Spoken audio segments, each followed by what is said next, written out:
सोलापूर जिल्ह्यातील बार्शी तालुक्यातील गाताचीवाडी येथे शासनाच्या नावावर असलेल्या जमिनी गेल्या 2 वर्षांपासून बेकायदेशीररित्या दगडखाण सुरू असल्याचा धक्कादायक प्रकार उघडकीस आला आहे। महसूल विभागाकडून या प्रकरणाकडे जाणून बुजून दुर्लक्ष केले जात असल्याचा आरोप होत आहे। माहिती अधिकार कार्यकर्त्याने या बेकायदा खाणीचा सोशल मीडियावर थेट लाईव्ह प्रसार केल्यानंतर ही संपूर्ण बाब उजेडात आली। गाताचीवाडी येथील गट क्रमांक 4 मधील जागा काही वर्षांपूर्वी दगड खाणीसाठी वापरली जात होती। मात्र खाण मालकाने संबंधित महसूल न भरल्याने शासनाने या जागेवर हक्क दर्शवत उतार्यावर आपले नाव नोंदवले। या प्रक्रियेमुळे शासनाने या जागेवर कोट्यवधी रुपयांचा महसूल ठेवला आहे। तथापि शासनाच्या ताब्यात असलेल्या या जागेत मागील 2 वर्षांपासून मोठ्या प्रमाणावर बेकायदा उत्खनन सुरू असल्याचे समोर आले आहे। बार्शी तालुक्यातील एका स्वयंघोषित माहिती अधिकार कार्यकर्त्याने सोशल मीडियावर या खाणीचा थेट लाईव्ह व्हिडिओ शेअर केल्यानंतर महसूल प्रशासन हरकत घेत तातडीने घटनास्थळी दाखल झाले। मात्र प्रशासनाच्या अधिकाऱ्यांनी घटनास्थळी केवळ वरवरची पाहणी करून खाण सुरू ठेवणाऱ्या संबंधित व्यक्तींवर कोणतीही ठोस कारवाई केली नाही असा आरोप स्थानिक नागरिकांकडून होत आहे। थेट कारवाईनंतर या प्रकरणाशी संबंधित असलेल्या व्यक्तीने उपस्थित पत्रकारांना आमचं सगळं मिटलं आहे, तुम्ही निघा असे सांगितल्याचे वृत्त आहे। या वाक्याचा अर्थ काय? महसूल विभाग आणि अवैध खाण व्यवसाय चालवणाऱ्या व्यक्तींच्या संगनमताचा हा पुरावा मानायचा का, असे अनेक प्रश्न या निमित्ताने उपस्थित झाले आहेत। या प्रकरणात महसूल प्रशासनाने जमिनीतून उत्खनन करणारी वाहने आणि स्फोटकांसंदर्भात कोणतीही ठोस कारवाई केली नसल्याने या व्यवसायाला महसूल विभागाच्या काही अधिकाऱ्यांचा पाठिंबा असल्याचा संशय व्यक्त केला जात आहे। या बेकायदा दगडखाणीतून शासनाचा कोट्यवधी रुपयांचा महसूल बुडाल्याची शक्यता आहे। या प्रकरणी वरिष्ठ पातळीवर चौकशी करून दोषींवर कठोर कारवाई होणार का,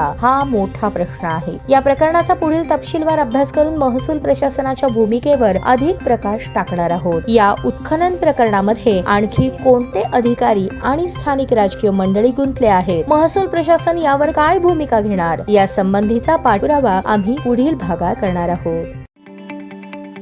ताज्या बातम्या पाहण्यासाठी प्राईम महाराष्ट्र न्यूज चॅनलला सबस्क्राईब करा।